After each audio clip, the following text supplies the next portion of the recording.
go.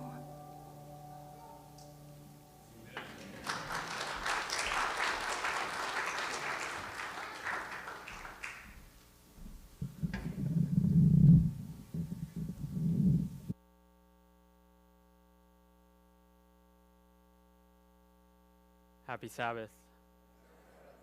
I think my mic is coming. Is it on? Can you hear me? Perfect. Perfect. I've been blessed already this morning. I don't know about you, but it's been a blessing already. So in the spirit of not trying to take too much away from the blessing we've already received, my goal is to not make this message too long. I admit we also have lunch, and I'm a little hungry myself, so I do keep that in mind on a practical level. I'm excited, though. What we're about to do is we're about to start a series here at Gladstone Park, a 4-part series of my favorite book in the entire Bible. And this book is the book of Jonah. Jonah is my favorite book in the entire Bible, with chapter 4 being my favorite chapter in the entire Bible. Now, Jonah's my favorite for a lot of reasons. One of them being that it's one of those stories that you kind of grow up hearing if you grew up in the church. This is one of the easy to tell to children type of stories. It's pretty bombastic. It's a little wild. There's things that are beyond belief, miraculous even. There's irony in it. There's humor in it. And it ends kind of weird. It's a story that's been told a lot of ways, a lot of different times. But I encourage each one of us to open our Bibles this morning, flip over to Jonah chapter 1, or pull it open on your phone if you have it on the app. Find Jonah 1, because this is, without a doubt, one of the coolest stories you'll ever hear.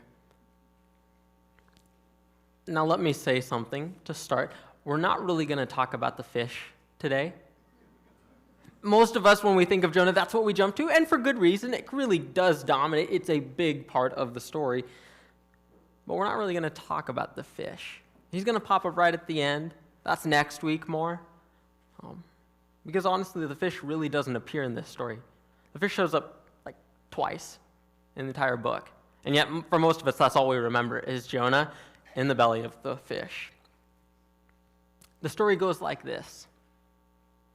Now the word of the Lord came to Jonah, the son of Amittai, saying, "Arise, go to Nineveh, that great city, and call out against it, for their evil has come up before me." Now let's pause for just a second, because we've introduced ourselves to about 3 characters already in this book of Jonah. And these are 3 characters that are really going to dominate the rest of the book. So I think it's important that we understand who we're talking about when we address them. First, we have the Lord. Now, the Lord is the God of Israel, the creator God that is really the hero of the Old Testament and the New Testament. That's really who the hero is. Sometimes when we read these books and we read stories, we go, oh, this one's about Jonah. That's who this must be about. That's who must be the hero. Well, I'm here to tell you, first and foremost, Jonah is not the hero of this story. First and foremost, he is not the hero. I won't go so far as to say he's the villain, but he's definitely not the hero. One thing about me that you should know, and this might speak to why I love this story, when I was little, I used to watch movies, things on Disney, and my parents used to ask me this question, Nick, why do you like the villains in these stories? We would watch, all these movies, and I was never fascinated by the heroes.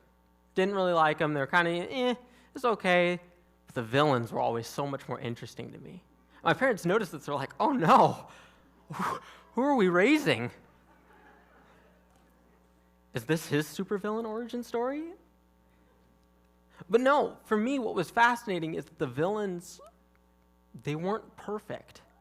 You see, heroes, we often read or tell, or we talk about them with almost this lofty perfection. Same goes with the story of the Bible. When we smooth out these stories, when we sanitize them, we talk about Abraham, we talk about Moses, we talk about Jacob, we talk about Jesus.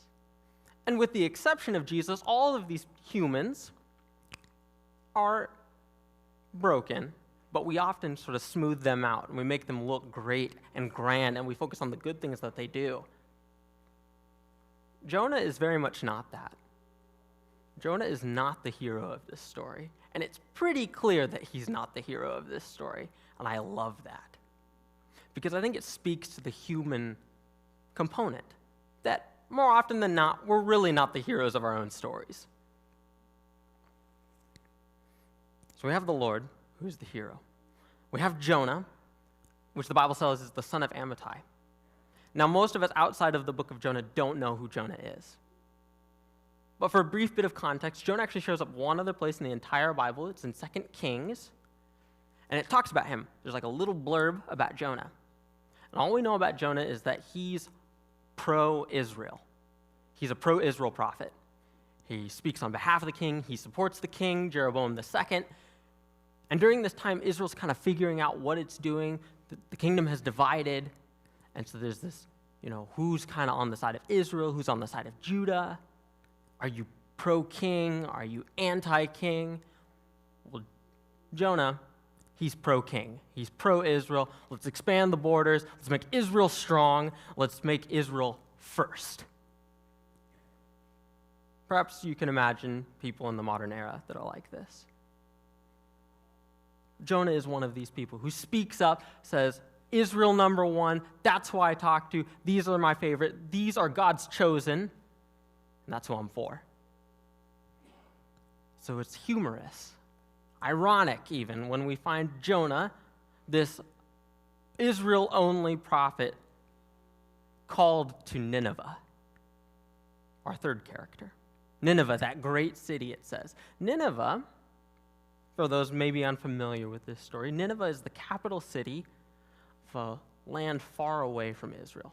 Not inside of Israel. It's not one of the Israelite cities. It's actually the capital of this place called Assyria. And Assyria was the enemy of Israel. They are the dominating force in the world at this time. The Assyrians were one of the first great world powers in the world. They dominated this area of the Fertile Crescent of Mesopotamia. And if you ever want to know about the evils of humanity, go read the war logs of the Assyrians and what they did to people. If you're ever feeling like humanity's capable of a lot of good, if you want to balance that out, go read about the Assyrians. Like, read about how good humanity can be, and then go read about how the Assyrians were.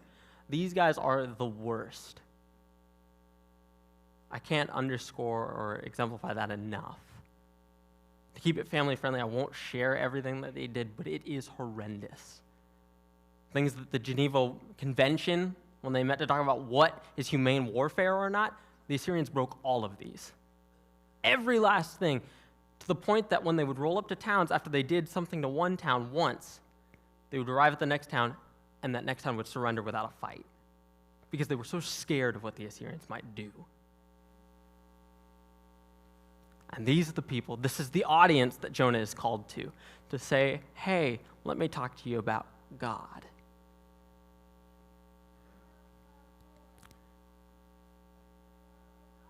I've titled this sermon, What Are You Running From? Because Jonah does a lot of running in this story. Verse 3 tells us this. But Jonah rose to flee to Tarshish from the presence of the Lord.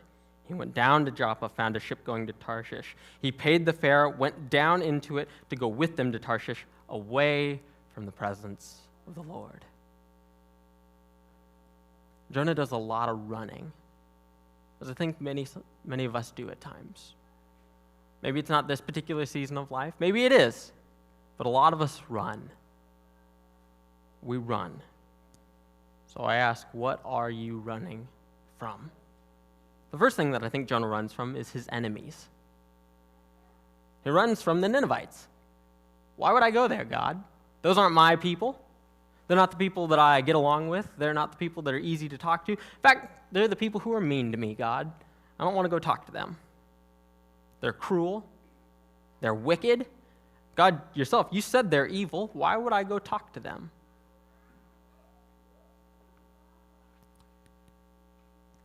Unless, God, you want them saved.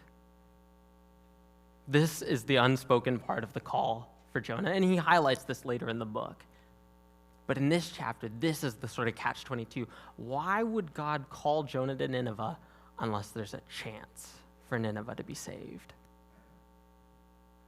It's kind of like, God, why even call them about their car's extended warranty? Just let it run out. Let it be done. There's no need. God, you say they're going to burn. Just burn them. We don't need to save these people. They're too bad. They're too wicked to get saved. Don't make me go in there. So Jonah runs. This morning I ask you, who are the Assyrians in your life? If you sit for a few moments, maybe longer, maybe shorter, I bet you can think of that person, that people group, that family, that group out there that may be far away. They may be in Nineveh that's far away, or they might be right down the street. Who's that person that you cannot stand, that just irritates you beyond belief, that gets under your skin, that makes your blood roil just a little bit? And I ask you, is God calling you to them? You see, Jesus famously says the following: love your enemy. And he doubles down on this by saying, love your neighbor. So whoever that is, I encourage you to ask yourself, what makes me run from them? Because we're all reasonable people. There's probably a good reason. But is God calling you to them?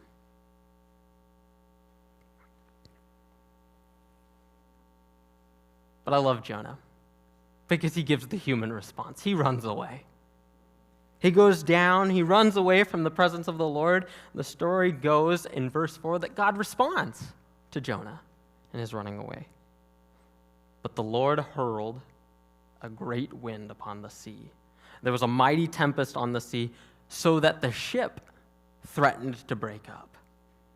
Now, the way the Hebrew translates this is that the ship itself sort of grumbles, it growls, it screams. Hey, it's too much. I'm breaking apart here. You guys, you got to stop. We got to head back. The ship itself speaks in this moment. Then the mariners, the sailors, were afraid. Each cried out to his God, and they hurled the cargo that was in the ship into the sea to lighten it for them. But Jonah had gone down into the inner part of the ship and lain down and was fast asleep. So that the captain came to him and said, "What do you mean, you sleeper? Arise, call out to your God. Perhaps the God will give us a thought that we may not perish."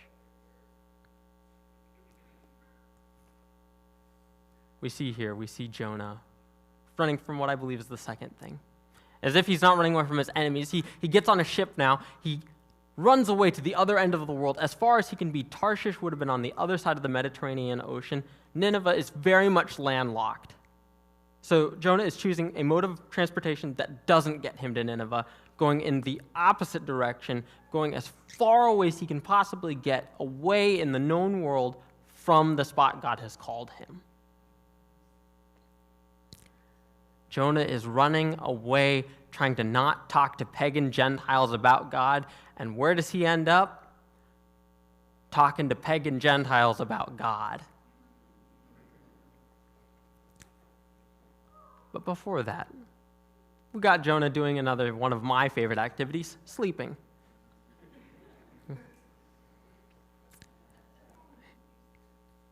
In the midst of a storm, in the midst of this divinely appointed, scary storm, that the hardened sailors recognize, hey, this is a problem. We can't just keep going. We've got to get rid of the cargo. We've got to throw stuff overboard. We've got to figure out, hey, we need to even reach out to the gods to figure out what's going on.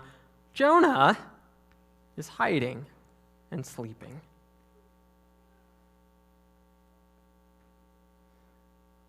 So when the captain comes to him and says, "What are you doing? How can you sleep? Arise and call out to your God. I love this because it's a reminder to me that we're going to have people in our lives that call us to task. When we're not the heroes of our own story, there's going to be people that speak into that. I love that for Jonah, the prophet of God, the guy who's supposed to know everything, who's supposed to be in tune with God, it's a pagan Gentile speaking God's words to him, back at him. Jonah is supposed to be the one who calls the Gentiles to God, but in this case, it's the Gentile calling Jonah to God. In the Hebrew, actually, the words used by the captain echo. They are the same words that God uses to call Jonah.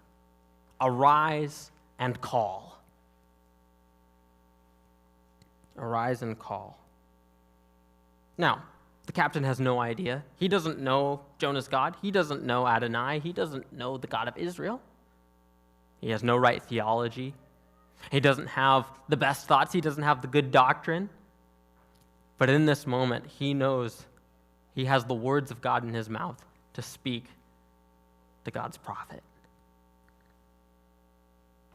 The sailors continue on. So after Jonah comes up to the deck, he sees all these people running around, and they speak to each other. They have this conversation. Come, let us cast lots, that we may know on whose account this evil has come upon us. So they cast lots, and the lots fell onto Jonah. As if to make it abundantly clear, it's Jonah. It's this guy that you picked up in Joppa who's running away. It's him. So the sailors said to him, "Tell us on whose account this evil has come upon us. What is your occupation? Where do you come from? What is your country, and of what people are you?" The sailors sit, they ask Jonah. They're sort of investigating, they're figuring it out.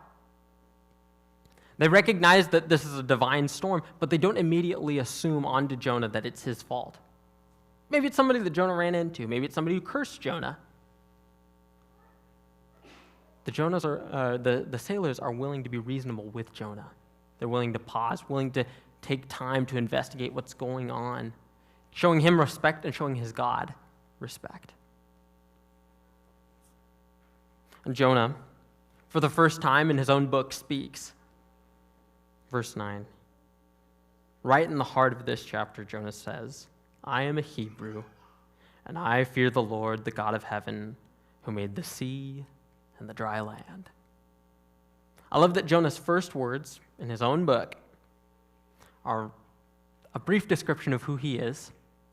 I'm a Hebrew. And then his next phrase, which is much longer but much more profound. And here's the God I serve, the God who creates and who is above all. It's interesting to me that this is right in the middle of the book. This forms the center of the book of Jonah. It is the most important point of the book of Jonah. Jonah chapter 1 forms a chiasm of sorts, which, if you're not familiar with what that word means, in Hebrew there was a structure that was used to try to highlight what's the most important thing. So the beginning and the end echo each other. Then there's a couple things in the middle that echo each other, and it echoes and echoes and echoes until there's one thing right in the middle that is unique, it's different, it separates itself from everything else. So at the beginning of the book of Jonah, we have the Lord, the presence of the Lord, the word of the Lord. At the end of the book at the end of the chapter, we have the Lord. We have the Lord hurling a storm. Near the end, we have Jonah getting hurled into the sea. We have dialogue from the sailors and dialogue from the sailors that sort of bookends. But right in the middle, we have Jonah giving his testimony. I am a Hebrew, and I fear the Lord, the God of heaven, who made the sea and the dry land. This is the most important point of this chapter. If nothing else, remember who this God is. He's the creator, and he's above all. The men were exceedingly afraid and said to him, "What is this that you have done?" For the men knew that he was fleeing from the presence of the Lord because he had told them. Verse 11, then they said to him, what shall we do to you that the sea may quiet down for us? Jonah said, pick me up, and hurl me into the sea, that then the sea may quiet down for you. For I know that it is because of me that this great tempest has come upon you.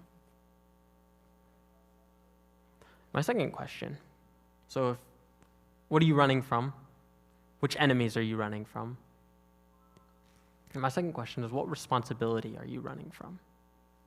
You see, Jonah, in this story that we've just told, in this bit that we've just sort of walked through, Jonah goes onto a boat, seeking passage away from his people, getting away from this call that God's brought him to, this responsibility to others that God calls him to.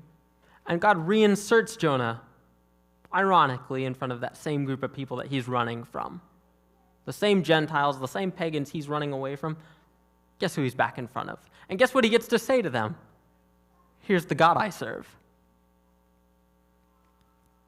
But before all of this, when Jonah's sleeping in the boat, when he's hiding, when he's not crying out to his God, we see a distinct contrast between him and the sailors.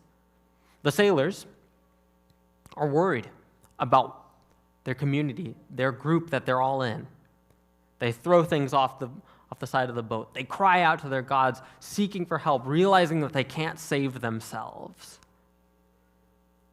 But Jonah, our man of faith, our prophet, does not do any of this.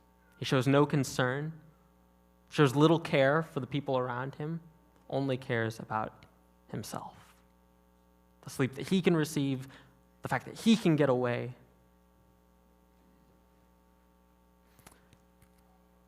I say this next piece with the utmost respect. But what responsibilities are we running away from? The responsibility to our community, to our fellow man. Jonah runs away from this. He shirks this responsibility in this moment. When he and the other Gentiles are literally in the same boat, Jonah gives no regard to this. He hides and he sleeps, and is only roused when it's inconvenient to him.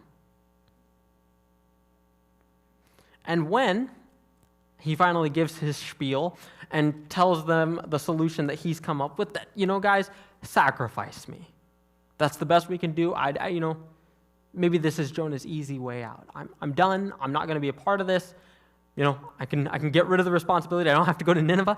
Just toss me into the sea. Let it all be over. I love that the sailors outshine Jonah in this moment. It says this, nevertheless, the men rowed hard to try to get back to dry land, but they could not, for the sea grew more and more tempestuous around them. Jonah, in this moment, when he is wanting out and he says, I'm not going to do this anymore, the men say, actually, no, we're not going to do that. They oppose Jonah and his decision to sacrifice himself, to give a human sacrifice to the gods. The Gentile pagans say, no, we're not going to do that. They speak and they echo the higher sentiment that Jonah's God has given. Jonah knows that human sacrifice is not how his God works. God speaks frequently against human sacrifice, does not like it, does not want it. It's a way that he distinguishes himself from the other gods. Take, for example, the sacrifice of Isaac. God does not accept this from Abraham. He actually provides the sacrifice himself. Leviticus speaks against child sacrifice extensively. God says it's one of those sins that you need to come talk to me about. There is no sacrifice. There is no animal you can bring to me that's big enough, that's worthy enough to atone for that. Jonah knows all this, and yet his first move is, I'll be the sacrifice. I love it, though, because in that moment, Jonah gives perhaps one of the clearest foreshadowings to Jesus you'll ever see in the Old Testament. Take this, for example. A man in the middle of a storm with people around him, looks to them, thinks, how can I save them, and offers himself up.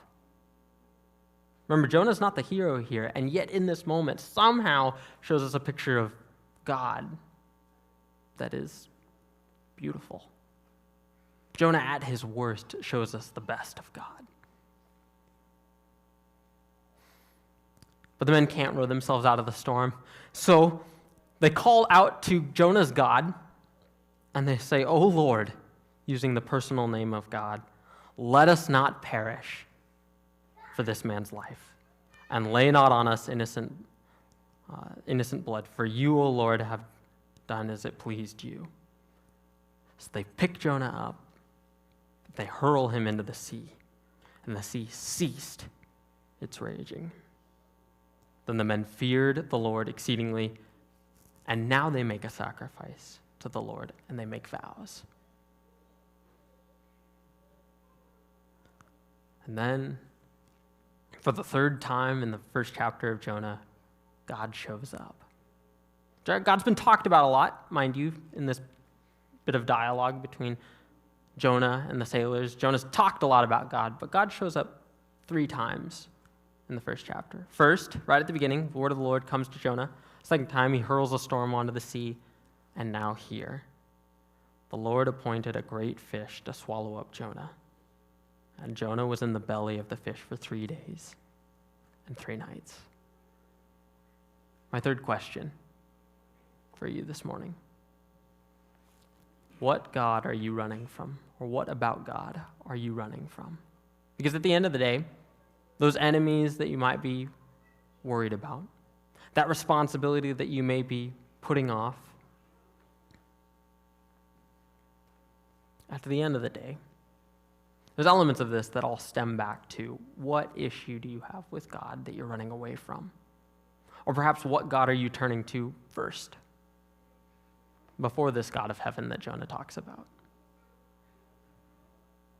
I don't know what that is. I'm not you. But I'm willing to wager that there is something in there that pushes you a little bit away. Maybe it's fear.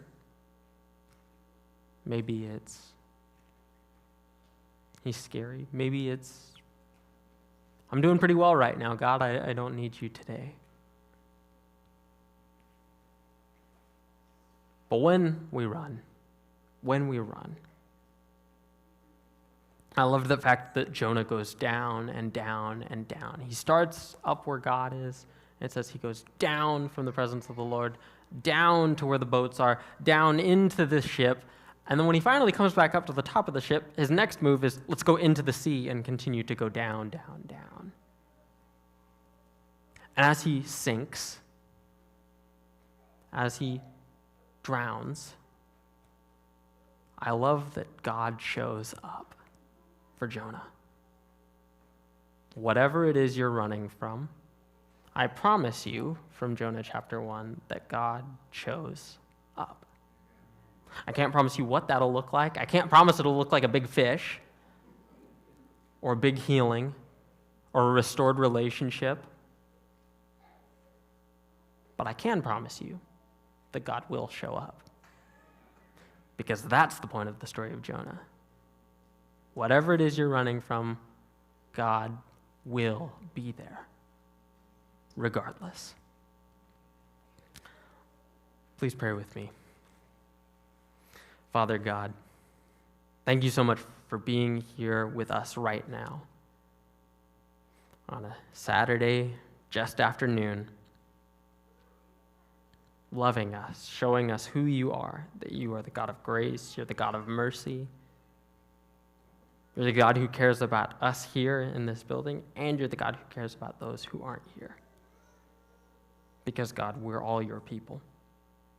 God, I ask that you be with us, whether we're running like Jonah or just journeying along.